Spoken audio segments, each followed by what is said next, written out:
안녕하세요. 오늘은 중세 실내 건축입니다. 중세 실내 건축 중에서도 초기 기독교 건축인데요. 초기 기독교 건축은 흔히 일반 예술의 암흑기라고 불리웁니다. 그럼 왜 이렇게 불리우게 됐는지 우리 함께 중세 실내 건축 속으로 여행을 떠나보도록 하겠습니다. 중세 시대라 함은 로마 멸망 이후부터 르네상스 시대에 이르는 약 1000년 동안의 시기를 말하는데요. 이때 게르만족의 대이동으로 인해서 서로마 제국이 멸망하고 역사의 무대는 지중해 주변에서 유럽 대륙까지 확대되는 시기를 말합니다. 자, 그러면 들어가 보도록 하겠습니다.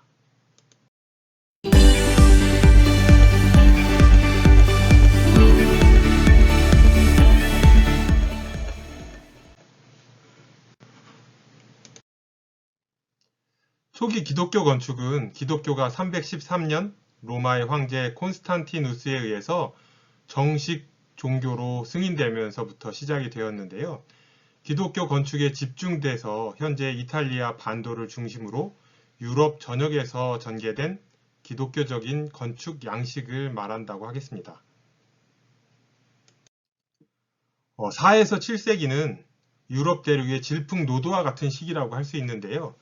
306년 콘스탄티누스 1세가 제위에 오르면서 그리스도를 정식 종교로 공인하게 됩니다. 그러면서 지금의 터키 이스탄불인 비잔티움으로 수도를 옮기게 됩니다. 476년에는 게르만족의 대이동으로 인해서 서로마 제국이 멸망을 하고 또 570년에는 이슬람 교를 창시한 마호메트가 태어나고 630년에는 메카를 함락시킵니다. 그럼 이때 동양 문명, 그러니까 황하강을 중심으로 발달됐던 중국 문명은 무엇을 하고 있었을까요? 네, 618년 당나라를 세워서 정치, 문화, 군사, 경제적으로 엄청나게 번영을 해서 동아시아 여러 나라에 많은 영향을 미치게 됩니다. 그럼 잠깐 그때 우리나라 한반도를 보면 화려한 문화를 자랑하는 통일신라와 발해의 시기라고 할 수 있겠습니다. 그럼 초기 기독교 건축 양식의 특성에 대해서 알아보도록 하겠습니다.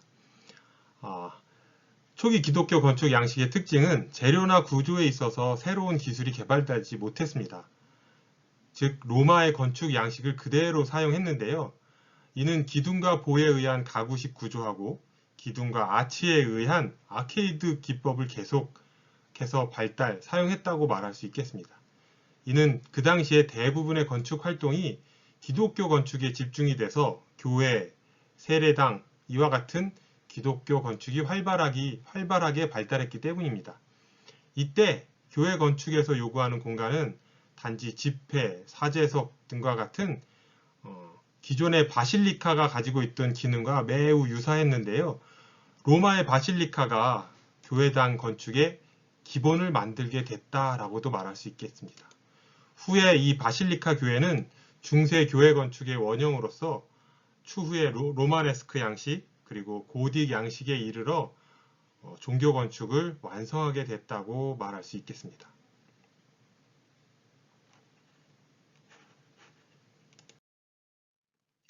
자, 그럼 기독교 건축의 첫 번째 특징은 지하 카타콤이라는 장소입니다.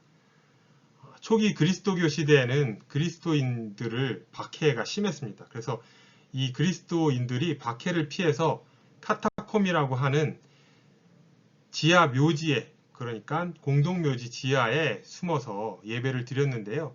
사진에서 보시는 것처럼 지하 카타콤과 그 벽면에는 그들의 염원이 표현된 벽화들이 많이 장식되어 있는 것을 볼 수 있습니다. 그러니까 얘는 예배를 드리기 위해서 지하로 파고 들어간 그런 땅굴형 예배당이다라고 말할 수 있겠습니다.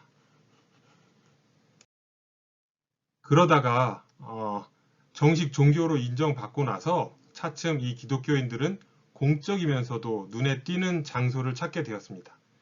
군중의식과 같은 기독교의 종교의식은 새로운 건물 형태를 요구하게 되는 거죠.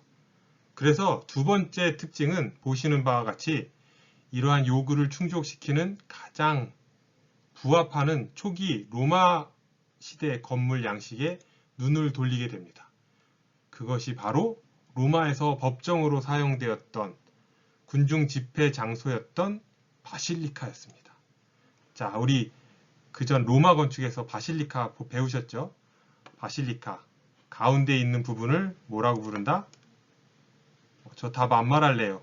그리고 안쪽에 제단 뒷페이지에 나오기 때문에 그 다음에 이런 통로들 바깥쪽 통로들 그리고 이렇게 전실 이렇게 크게 나뉘어졌던 바실리카에 눈독을 들이고 얘를 예배당으로 썼다라는 거죠. 자, 그럼 잠깐 다시 되돌아가서 이 바실리카의 구조를 잠깐 보도록 하겠습니다. 제단을 위해 앱스가 한쪽 끝에 부착되어 있고요. 이렇게 앱스. 지금 교회로 치면 목사님, 신부님이 서서 설교를 담당하시는 그런 공간이 되겠죠. 그래서 제단 안쪽에 앱스가 자리하고 있고요. 양쪽에 이렇게 파란색으로 표현되어 있는 양쪽에 아일, 통로가 되겠죠. 양쪽에 아일이 있는 직사각형의 건물로서 통로는 뭐라고 부른다고요? 배를 뒤집어 놓은 배 하부처럼 생겼다고 해서 통로는 네이브로 해석되는 직선에 기초한 직사각형 형태를 가지고 있습니다. 이와 같이 바실리카 교회는 중세 교회 건축의 원형으로서 앞에서도 말씀드렸던 것처럼 로마네스크를 거치고 이 중세 건축의 수업의 끝인 고딕 양식에까지 이르게 되고 거기에 가서 종교 건축의 피날레를 맞이하게 됩니다. 그래서 폼페이시에 있는 바실리카도 역시 보시면 직사각형으로 이렇게 생겨져 있는데 여기에는 안쪽에 이렇게 사각형으로 작은 앱스가 자리 잡은 것을 볼 수 있고요. 여기는 미트라 신전에서도 마찬가지로 길게 네이브와 앱스가 자리 잡은 것을 볼 수 있습니다.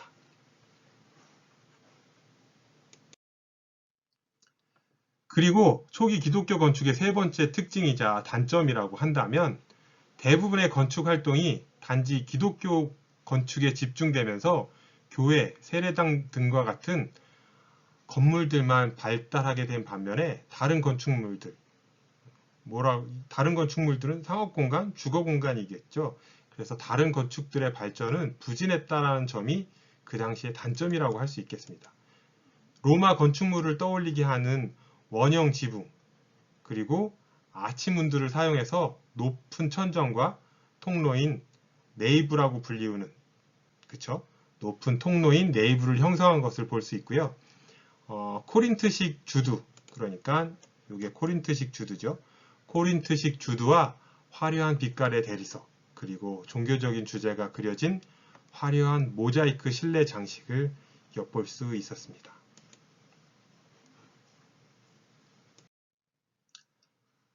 그리고 이제 지금 보고 계시는 것은 마리티움이라고 하는 황제의 영묘입니다. 원형의 건물로서 중앙 집중 형태의 중심 집중형 통로라고도 말을 하는데요. 이렇게 원형 건축인 묘지, 그리고 그 묘지와 함께 바실리카가 합쳐진 예배당 건축이 발달하게 되는데요. 여기에서 잠깐 원에 대해서 한번 언급을 하고자 합니다. 지금 보고 계신 것은 우리나라 세종대왕 릉입니다. 그래서 이처럼 우리나라에도 릉은 원형을 사용을 했어요. 원은 안정적이고 스스로 중심을 향하는 내향적 존재라고 합니다. 그리고 구심성을 갖는 특징을 가지고 있죠. 그리고 바닥의 중심에 원을 위치시키는 것은 중심성을 강화시키는 역할을 한다고 합니다. 아마도 이를 통해서 크게 네 가지를 상징하고 의미한다고 할 수 있겠는데요. 첫 번째, 원형은 영혼과 사후 세계를 상징한다. 그게 이처럼 동양에서만 그런 줄 알았더니 서양에서도 비슷한 생각을 하고 있었네요. 또 원의 중심적 특성은 우주적 개념을 상징한다. 과거 고대로부터 사후 세계를 믿었던 민족들이 굉장히 많습니다. 역사적으로. 가까운 이집트 문명만 봐도 사후 세계를 굉장히 믿어서 큰 피라미드를 만들고 그 안에 시체와 부장품을 넣었죠. 여러분은 사후세계를 믿으시나요? 아무튼 우주적 개념을 상징한다. 세 번째, 원은 완결성, 완벽한 도형이라고 합니다. 그래서 원은 완결성과 이상세계를 상징한다.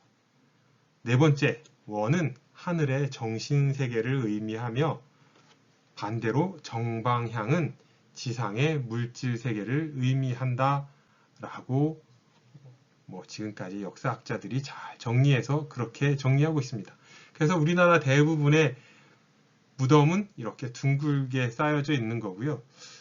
또 그렇다 보니 기독교에서 부활한다 해서 사각형으로 묘지를 쓰는 게 아닌가라고 생각도 들고요. 또 요즘은 죽어서도 무덤이 굉장히 비싸죠. 납골당 가보시면 아니면 공동묘지 가보시면 무덤 하나에 꽤 비쌉니다. 그래서 한 구라도 더 넣으려고 이제 사각형으로 하는 게 아닌가, 줄을 맞춰서 넣으려다 보니까. 어쨌든 잠깐 원형, 무덤이 나와서 원형에 대해서 살짝 알아봤습니다. 여러분들도 스튜디오 작업을 하실 때 이 원형 공간을 어떻게 사용할 것인지, 원형 공간에 어떤 의미를 부여해서 디자인에 적용하실 건지 한번 생각해 보시는 것도 좋은 방법이라고 생각됩니다. 자, 이처럼 원형의 영묘, 원형의 성묘를 가지고 앞에 바실리카 형태의 성당이 붙어 있던 성묘 성당들이 생겨나게 되는데요. 지금 보고 계신 예루살렘 성묘 성당도 원형의 성묘와 바실리카 평면을 가진 직사각형의 예배당 평면을 확인하실 수 있습니다. 자, 그럼 초기 기독교 건축 사례를 보시도록 하겠습니다. 지금 보고 계신 사진은 콘스탄티누스 황제의 딸을 위한 영묘인 콘스탄자 성당입니다. 보시는 것처럼 중앙 집중식 건물 형태를 가지고 있고요. 이 원형의 배치 위로 십자 형태의 중첩된 원형 건물이 놓여져 있는데요. 이 때문에 평면상으로 볼 때는 중앙을 중심으로 배치된 것을 볼 수 있고요. 또 공간적으로 구심적인 것과 직선적인 것의 결합체인 것을 볼 수 있습니다. 여기 보시면 이렇게 원형적인 공간과 구심적인 공간, 그리고 이렇게 뒤에 붙어 있는 바실리카, 뒤쪽은 나오지 않았는데 이렇게 직선적인 것과 결합체인 것을 볼 수 있고요. 이때 원형 공간은 영감적 근원은 로마 시대의 판테온에 있다 라고 말할 수 있겠는데요. 이 판테온이 가지고 있는 정적이고 중앙 집중 형태의 공간에서 이중의 쌍기둥을 같이 내부에 들여오게 됩니다. 여기 보고 계시는 것처럼 이중의 쌍기둥을 공간 내부로 들이면서 이 쌍기둥들에 의한 동적인 공간으로의 변화를 꾀하였다는 점입니다.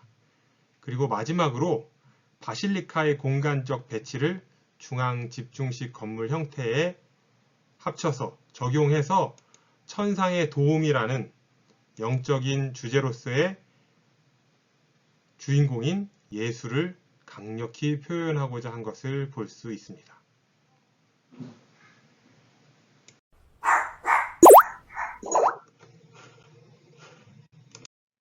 자, 그러면 우리 배웠던 걸 잠시 앞으로 되돌려 잠깐 가볼까요?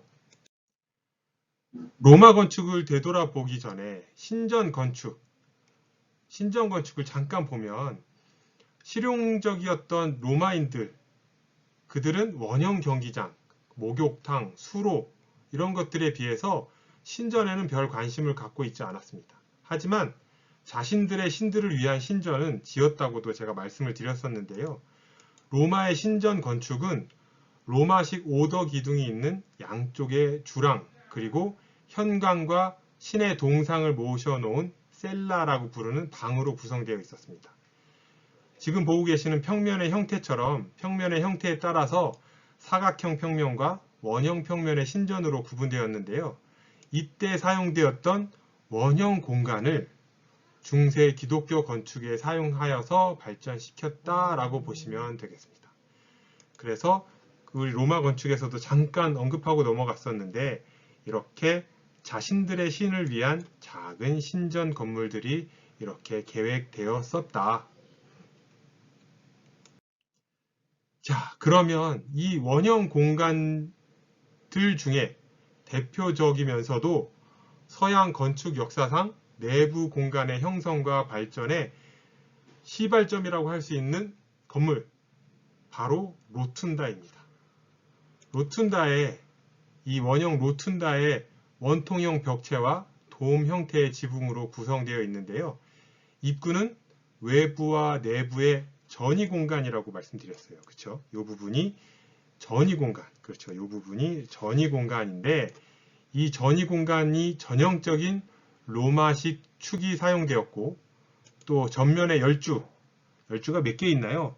하나, 둘, 셋, 넷, 다섯, 여섯, 일곱, 여덟 개 8열. 전면의 열주는 코린트식 오더 기둥으로 구성되어 있습니다.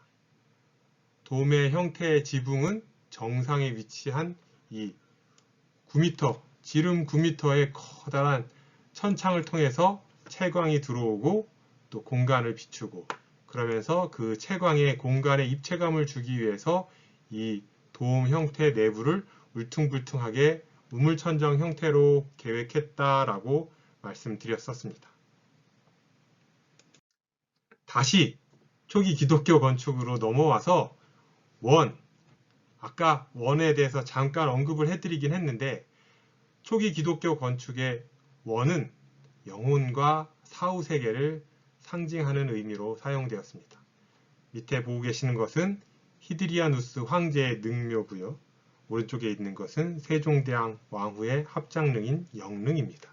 이처럼 원형은 유럽인이나 동양인이나 똑같이 영혼과 사후세계를 상징적으로 표현하려고 했던 형태라고 말씀드릴 수 있겠습니다.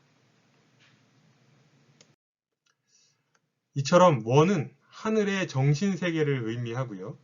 그리고 정방향, 사각형은 지상의 물질세계를 의미한다고 할 수 있겠습니다. 창덕궁 뒤뜰에 있는 비원, 거기에 있는 부용정입니다. 왕이 사색을 즐기면서 물놀이를 했던 공간이다. 시를 짓고 휴식을 취하던 공간이라고 알려져 있는데요. 이렇게 부용정의 우물도, 연못도 사각형 형태의 가운데는 하늘의 정신세계, 우주를, 사후세계를 의미하는 원형의 섬이 자리 잡고 있는 것을 볼 수 있습니다. 또 봉원사의 연못입니다.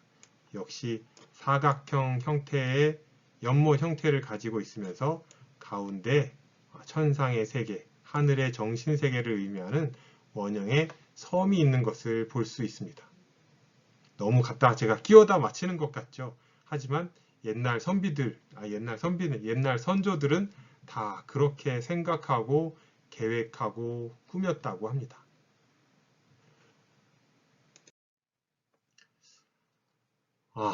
그 사례 두 번째 사례를 또 보시도록 할 텐데 이번에는 성삽이나 성당입니다. 하나의 앱스가 뭐였죠? 이게 앱스입니다. 그쵸?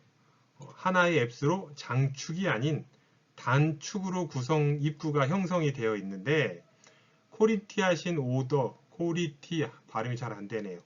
코린티안 오더의 2열 열주량과 기둥, 그리고 아키트레이브, 임방이라고 하는 거죠. 아키트레이브는 뭐냐 하면 여기 이 맞박을 얘기하는 겁니다.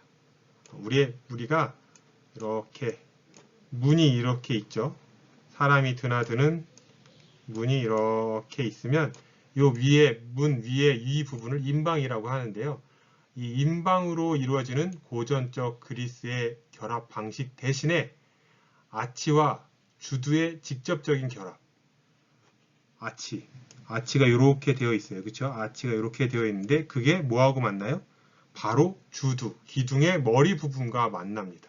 그전에는 이 임방 역할을 하는 뭔가가 한번 거쳐서 그 위에 이렇게 아치가 형성이 되어 있었는데 여기 이 건물의 특징은 기둥에 코리티안식 기둥 위에 바로 아치가 형성이 됐다. 이처럼 내부 공간은 입구, 나르텍스, 내부, 그 다음에 양쪽에 아일, 양쪽에 통로인 아일, 재단인 앱스로 구성되어 있고요. 아치 형태의 창문, 높은 창, 그쵸? 아치 형태의 클리어 스토리 창은 내부의 조명적 역할을 하는 반면에 아일을 어둡게, 요 반대쪽 통로가 아일이죠. 창빛이 이렇게 들어오다 보니까 역광이 생기고 그림자가 생기는 거죠. 그래서 아일을 어둡게 처리해서 상부의 밝은 부분은 초월적이고 천상의 곳을 묘사했다고 하면 이 어두운 곳은 속세의 표현 그리고 비물질화된 영적인 공간과의 실체를 구분해서 상징적으로 표현하려고 했다라고 말할 수 있겠습니다. 이처럼 내부 공간의 배치는 매우 단순하지만 통로의 통일성 그리고 단절되지 않은 채광을 통해서 공간에 살포시 운동감을 내포하고 있다라는 게 이 초기 기독교 건축의 특징이라고 할 수 있겠습니다. 자, 다음 사례는 구성 베드로 성당입니다. 이 성 베드로 성당은 초대 교황이었던 성 베드로의 무덤 위에 세워졌다라는 아주 큰 의미적 가치를 지니고 있는 건물이라고 할 수 있겠는데요. 고대 그리스와 로마의 특징들이 잘 조화로운 전체로 혼용된 건물이라고 할 수 있겠습니다.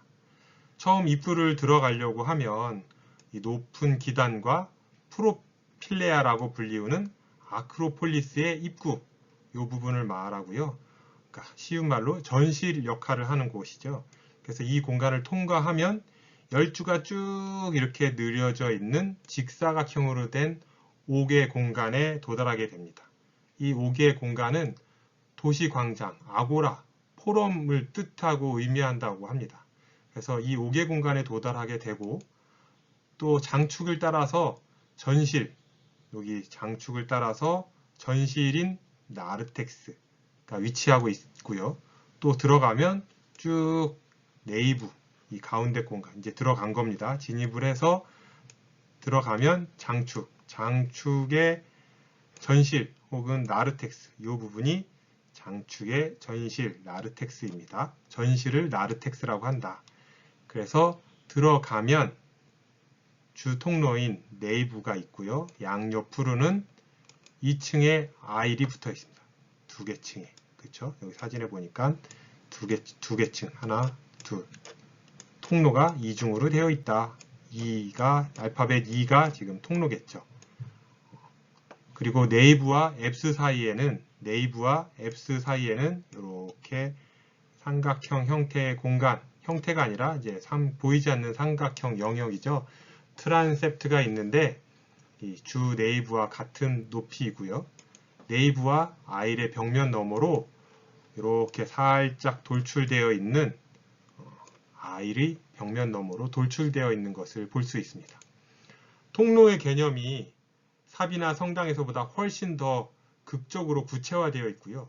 풍요로운 장식과 빛의 내부 공간과 소박한 외부 공간의 대비가 확실히 나타나서 정신적인 세계를 지향한다라는 것을 건축물과 그 내부에 표현하고 있다라고 말씀드릴 수 있겠습니다. 자, 그럼 초기 기독교 건축의 특징을 짧게 한번 정리해 보고자 합니다.